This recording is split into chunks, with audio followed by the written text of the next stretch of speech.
I discovered that my daughter-in-law is moonlighting as a worker. There are moments in life that can shatter your perception of the world in the blink of an eye. For me, it was the moment I accidentally stumbled upon something that I never could have imagined. I have always prided myself on being close to my family. I was the parent who attended every event, gave advice, and believed I could sense when something was wrong. But this caught me entirely off guard. I discovered that my daughter-in-law, someone I thought I knew so well, was leading a secret life. She was moonlighting as a worker. It wasn't something I ever expected, and in the days that followed, I found myself wrestling with shock, confusion, and an overwhelming sense of betrayal. What do you do when you uncover a secret like this? How do you confront the person involved, knowing it could destroy everything? My story is not just about the discovery, it's about the emotional toll it took on me, on my son, and on our family. Sarah entered our family like a breath of fresh air. From the moment my son, Michael, introduced her, we were all taken by her charm. She was funny, smart, and kind. She worked as a marketing executive for a well-known firm and always seemed to have everything together. Michael, who had always been somewhat of a loner, found in Sarah a partner who balanced him out perfectly. For years, I watched them build a life together. They bought a house, adopted a dog, and started planning for children. Whenever I was around them, I was struck by how well they communicated, how they seemed to fit so perfectly. It was the kind of relationship any parent would want for their child. And I was thrilled to see my son so happy. But, as it turned out, there were things going on beneath the surface that I hadn't noticed. Looking back now, I can see signs I missed, small things that seemed insignificant at the time. Sarah would sometimes withdraw during family gatherings, or she would excuse herself to take long phone calls in private. I chalked it up to work stress. After all, her job was demanding. But now I wonder if it was more than that, if she was hiding something all along. I wasn't snooping. Let me be clear about that. I would never have gone looking for anything like this. In fact, I wish I had never found out. Ignorance, in this case, might have been bliss. But life has a funny way of throwing you curveballs when you least expect them. It happened on a Saturday afternoon. Michael and Sarah had come over for lunch, and we were all relaxing in the living room afterward. At some point, Sarah mentioned that she had left her phone in the kitchen and asked if I could grab it for her while she took a quick call outside. I thought nothing of it. Her phone was on the kitchen counter, and as I picked it up, a notification popped up on the screen.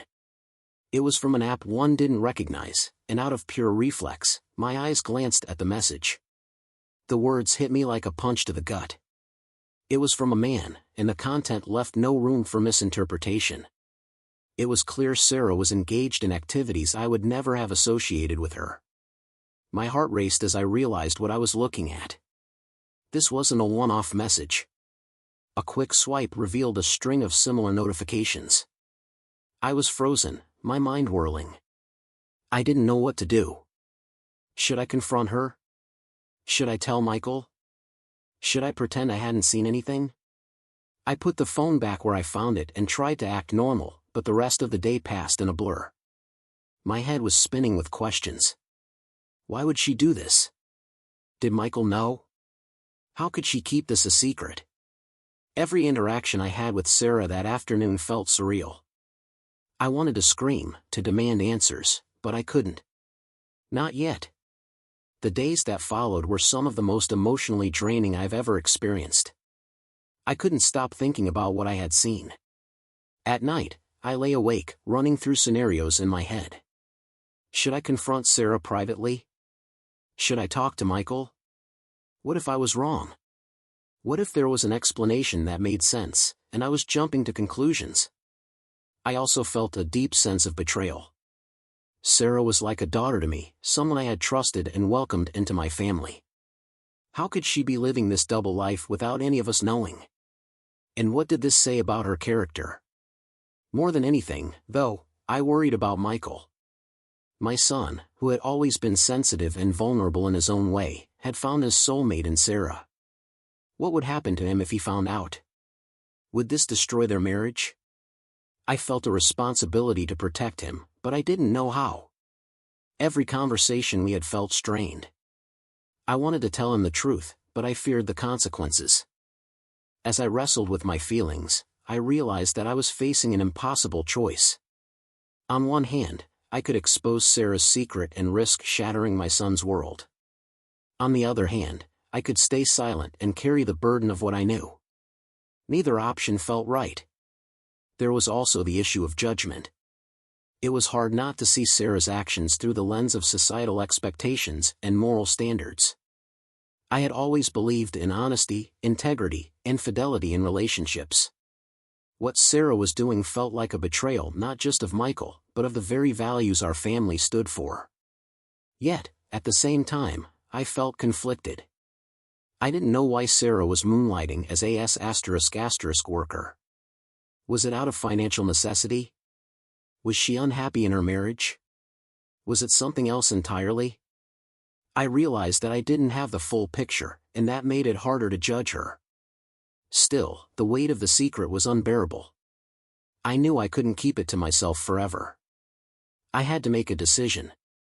I decided to confront Sarah first, alone. I felt it was the only way to get answers without causing immediate damage to her relationship with Michael. One evening, when Michael was away on a work trip, I asked Sarah if she could come over to talk. She seemed surprised by the request, but she agreed. When she arrived, I could barely meet her eyes. I didn't know how to begin. After a few minutes of small talk, I finally gathered the courage to broach the subject.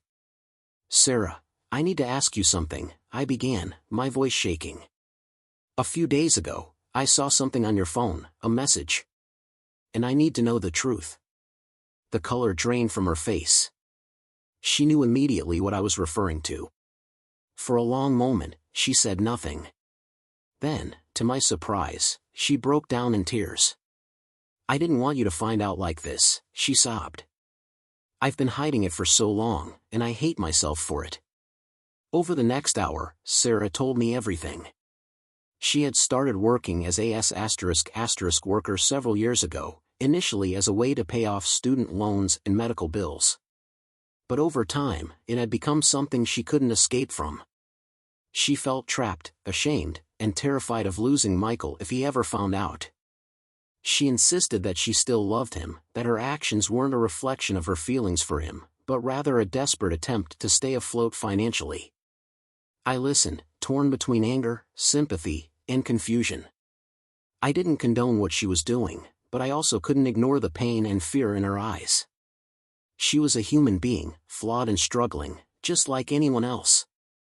In the end, I made a decision that surprised even me. I told Sarah that I wouldn't tell Michael, at least, not yet. I gave her the chance to come clean on her own terms. I told her that if she loved him as much as she claimed, she owed him the truth, and she needed to find a way to rebuild their relationship without lies. It wasn't an easy decision, and I'm still not sure if it was the right one. But sometimes, life doesn't give you clear answers. You just have to do the best you can with the information you have. Sarah did eventually tell Michael. It was one of the hardest conversations they ever had, and it nearly broke them. But in the end, they chose to work through it. They went to counseling, and slowly, painfully, they began to rebuild their trust. Their marriage isn't perfect, no marriage is, but they're trying. And that's more than I could have hoped for when I first discovered Sarah's secret. As for me, I'm still processing everything. I don't know if I'll ever fully come to terms with what happened, but I've learned that people are complicated. Life is complicated. And sometimes, the only way to move forward is to confront the mess head-on, no matter how uncomfortable it may be. Enjoyed the story? Don't forget to subscribe and turn on notifications so you never miss new content. Share your thoughts and ideas in the comments. I'd love to hear what you think and what you'd like to see next. And if you want to keep watching more videos like this one, just click on the next video. See you there.